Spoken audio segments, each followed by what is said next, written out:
So yesterday, something crazy happened. I'm going to be 100% honest with you. My aim for this year was to hit 100K subscribers on YouTube. As the months went by, it seemed less and less likely, and so I said I'd love to hit at least 75.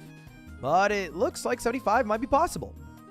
But I need your help. Thanks, guys. The hood watches me now. What is he at? Let's take a look. Holy shit, he's at 80K. Yeah, I mean, mathematically, there are 22,000 people watching me live right now, and there are 20,000 people separating him from 100,000 subscribers. So we could, if we wanted, just push him to 100K. In practice, this won't actually end up happening because converting 20,000 people in a call to action to doing something it's hard. Holy shit! What? He just went up 3,000 subscribers? What the fuck? I didn't even link it. I literally didn't even link it. That's crazy. 5,000. Guys, that's really impressive. I'm not going to lie. That's like a 25% conversion rate. That's so hard to do in anything in life. And it got more subscribers than that. At the time I'm recording this, I got over 12,000 subscribers in under 24 hours. In around 12 hours, that's 1,000 subscribers an hour. It's truly insane, and I can't thank Ludwig and you, the new people who subscribed, enough. With that said, our goal of 100,000 before the end of a year is now within reach. We are so unbelievably close. And the video that we made today was about YouTube before this even happened. What a happy little coincidence. Ladies and gentlemen, I hope you enjoy today's video. By the way, congrats on 1 million views these past 30 days, Stan. Wait, did I have 1 million views these past 30 days? Is that true? Is that actual factual? Oh, wow. It doesn't, for some reason, it does past 28 days on channel analytics, and I'm at 989,000, which is so close. Oh, come on. I just need 11,000 views today. Everything has been looking up in the YouTube world, especially if we look at like 365. This is my views chart. Look at boop, boop, boop, boop, boop, boop. This is probably when I started reacting. Wham! And then obviously some shit went up, some shit went down, but now like look at our floor. I think that's the biggest thing about YouTube for me is I want to raise the floor. I don't want any of these low valley days. This is also going daily a lot. This is probably when I said, "Cants, please help me."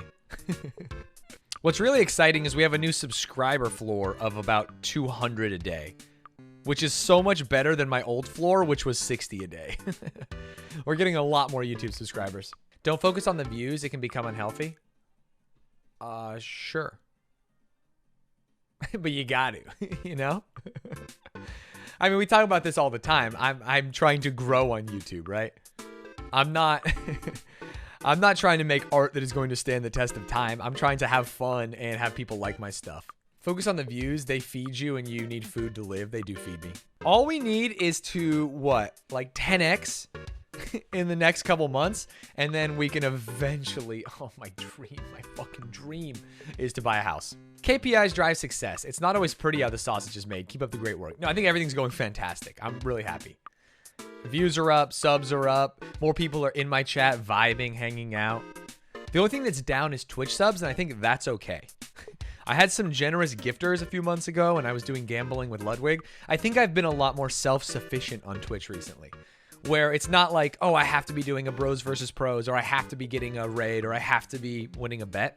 All of a sudden, people are liking me for me, you know? Watching Hell's Kitchen today? Maybe, but probably not. I would say 20% chance of Hell's Kitchen today. So if you're only interested in Hell's Kitchen, I don't want to get your hopes up. And a bunch of people leave. That's fine if they leave because they only want to watch Hell's Kitchen. My goal is not to... Someone said earlier, like, you can't only focus on views, and I kind of fought back and said, well, views is the job. But you can't... There's, like, such a fine range. If I only wanted views, I'd just watch Hell's Kitchen every day only, but then my channel would only be Hell's Kitchen. And so you have to kind of eat your vegetables of curating a personality. How did I get my community? I have one tip. Let me turn off the music for a second, because this is the one tip that they don't want to tell you. There is one thing you can do to grow your Twitch stream. And if you knew this and you did this, it is impossible not to grow. And that is make friends with the #1 fastest growing streamer on twitch.television. Other than that, I don't have any fucking idea. I truly don't have any idea. It's hard. It's hard, nay impossible. People say apply the Mr. Beast way of growing your social networks. I don't even know what that means. What's the Mr. Beast way? The only I've watched 2 Mr. Beast videos. The Squid Game one and the one where he got a bunch of billboards for PewDiePie. Spend money. Well, that's good. Yeah, that's like kind of the Ludwig way in a way, right? He did Amazon streams even when he was a broke bitch. Spend loads of money and hope it pays back. I think that's a pretty good idea. Mr. Beast is really good at making videos outside the spending money thing. I'm sure he is. I mean, I've watched 2 and they were both good. Actually, the billboard one I didn't love that much. I don't know. I don't really understand the PewDiePie versus T-Series thing. The PewDiePie versus T-Series felt like what people attribute Democrats versus Republicans. I felt like the bitter libertarian voting for Gary Johnson. Like, well, I don't want either of them to have the most subscribers. You know what I mean? It was just so weird to me. And then you had this other rich guy buying a bunch of billboards, which felt like the Koch brothers. You know, PewDiePie is the Koch brothers spending money on his candidate. It gave me literally the heebie-jeebies. I hated that video. The analogy man strikes again. I think I'm good with analogies. I think I'm a bit of an analogy man. It was also racially tinged, especially from PewDiePie's side. Oh, of course. It was like, hey, the white YouTuber versus the brown people across the world. The whole thing is uncomfortable. And I think a lot of that is lensed with, I had watched that very soon after I had watched was it Wall Street Journal or New York Times Rabbit Hole podcast series. And there's an episode on PewDiePie. And it was like really uncomfortable where they talked about the guys doing him like paying the people on Fiverr. And I was like, why is this guy our hero? Why are we picking PewDiePie? But again, that's from someone who is outside of the YouTube game. I'm not a YouTube fan. And so I don't really understand it. So all I saw was like kind of cringe white YouTuber being our champion against corporate brown YouTuber. I tend to not look into the decisions and morals of the creators I watch usually, which I don't know if that's a bad thing. Yeah, I think it goes both ways because it's really easy to say I separate the art from the artist for fiction novels, paintings, maybe even movies. The problem is,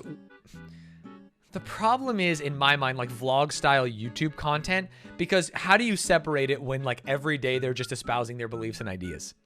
It becomes less about like the art and more about the personality and the cult of personality around the content creator. Stanz, this is bringing me back to the age-old question. What are your opinions on racism?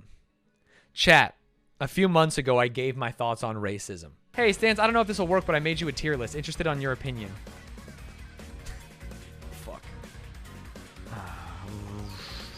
Racism, F tier. Gray blocks, S tier. I don't know what this one's supposed to be. This is controversial, but I would say that this tier list is there. Which is that it's cringe, bad, and weird, and I hate it. And today I can without a doubt say that I feel the same. It's cringe, bad, and weird. I hate it. If you spend time with an under 5-year-old, YouTube is terrifying.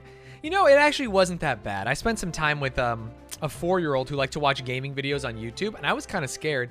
But he just watched some relatively cool kids YouTubers. A guy named Mr. A Game who just does Legend of Zelda Breath of the Wild playthroughs.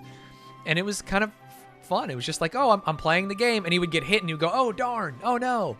And then he would like do something good. And he's like, I'm going to do it, guys. I don't know. It was just a guy gaming. That was hype. I've thought about creating a gaming channel for kids on YouTube because I like it. I like gaming. And I think kids having like a respectful role model on YouTube is kind of cool. It's extremely profitable from what I don't know if it's profitable, but I have seen so many people that I've never heard of with multi-million subs because they do kids content. Because kids will watch every video 100 times. In fact, he had memorized, this kid who was hanging out with us. It was a friend of Rochelle's son, 4 years old, watches a lot of YouTube gaming stuff. He had watched this Mr. A Game video so many times, it was a 35-minute video, that he knew the big beats. He was like, oh, here's the part where he beats Thunder Blight Ganon. And I was like, oh, cool. And he goes, oh, but he forgets that he has the wrong arrows. And then like 2 seconds later in the video, he goes, oh no, I forgot my arrows. And I was like, holy moly, this is... You could churn out a content machine with these kids. It's like the Matrix, but instead of people being used as batteries, it's children being used as ad revenue on YouTube. You think it might be tough to go from kid-friendly to watching Gordo? I think that... Wasn't Steve from Blue's Clues in like a metal band? Maybe this is fake news and like something that was shared on Newgrounds, but I thought that Steve had like tattoos and stuff. That's why he always wore long sleeves. Now that I'm saying this, I feel like I've been baited. I feel like I fell for some goddamn fake news. I gotta know now. I gotta know. Steve from Blue's Clues is now a super attractive hipster. Where is he? Show me. Is he an MMA fighter now? This is him. He is.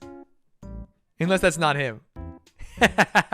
I assume this is him and not this guy. Here's a video. Is this... Oh, it's from the Today Show.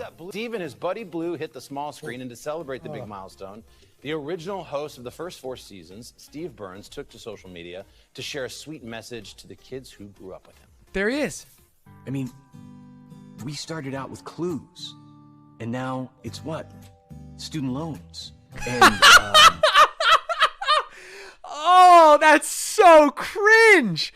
Oh my God, that makes me want to vomit. Does anyone else like avocado toast? Oh, yuck. Jobs and families, and some of it has been kind of hard.